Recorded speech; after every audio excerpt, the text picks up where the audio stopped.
Bung Oke, Habib tadi. saya ke Mbak Titi dulu ya. Mbak Titi, tuduhan kecurangan yang tadi disampaikan oleh kubu 02 sebetulnya bisa tidak masuk dalam kategori TSM yang tadi diklaim?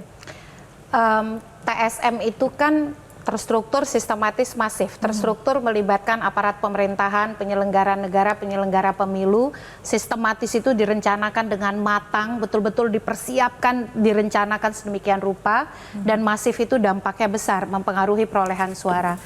Yang menjadi kemudian dilema adalah 14 hari kerja di Mahkamah Konstitusi itu mampu tidak mengungkap sebuah dugaan kecurangan yang skalanya tadi terstruktur, sistematis, dan masif itu.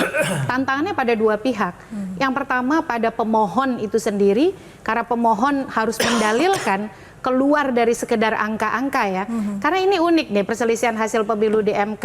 Pemohonnya adalah peserta pemilu, termohonnya KPU. Tetapi kalau untuk Pilpres, mayoritas yang dipersoalkan bukan KPU-nya. Karena dia keluar dari angka-angka tadi.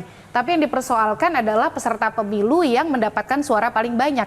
Dan jangan lupa ekspektasinya kalau saat ini adalah bagaimana bisa masuk ke putaran kedua. Karena kita ada 3 pasangan calon. Jadi yang dipersoalkan walaupun termohonnya adalah KPU, tetapi substansinya adalah menyangkut tadi kecurangan yang TSM itu. Nah yang kedua, bagaimana kemudian Mahkamah Konstitusi mampu betul menggali proses di dalam pembuktian sehingga apa yang kemudian didalilkan itu bisa dibuka secara proporsional, memberikan ruang yang berimbang kepada semua pihak. Kalau saya sendiri menganggap 14 hari itu memang desain yang sengaja menghambat upaya kita untuk menegakkan keadilan substansial tadi. Meskipun dalam pemilu-pemilu terdahulu memang juga 14 hari kerja, tetapi dinamika pemilu kita semakin ke sini itu semakin kompleks. Peserta pemilunya misalnya walaupun 2009 ada 3, tetapi dinamikanya berbeda. Jadi dari sisi kerangka waktu saja itu sudah jadi tantangan tersendiri bagi pemohon dan juga bagi Mahkamah Konstitusi untuk menyelesaikan. Nah yang kedua adalah dari sisi permohonan ya, kalau Pilpres itu memang karakternya dia sangat terbatas mempersoalkan soal angka-angka perolehan suara. Walaupun definisi perselisihan hasil itu adalah perselisihan terkait penetapan perolehan suara hasil pemilu yang mempengaruhi perolehan kursi.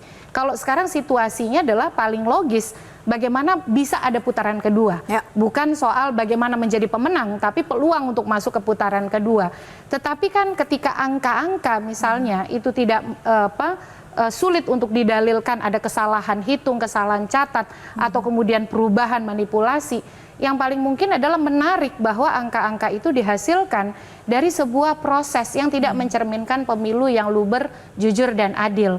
Nah tadi rangkaian perbuatan itu harus mampu dihubungkan sehingga melahirkan konklusi bahwa pemilih itu dibelokkan pilihannya, tidak sesuai dengan kehendak kemurnian suara yang betul-betul secara otentik dia inginkan. Jelajahi cara baru mendapatkan informasi. Download Metro TV Extend sekarang.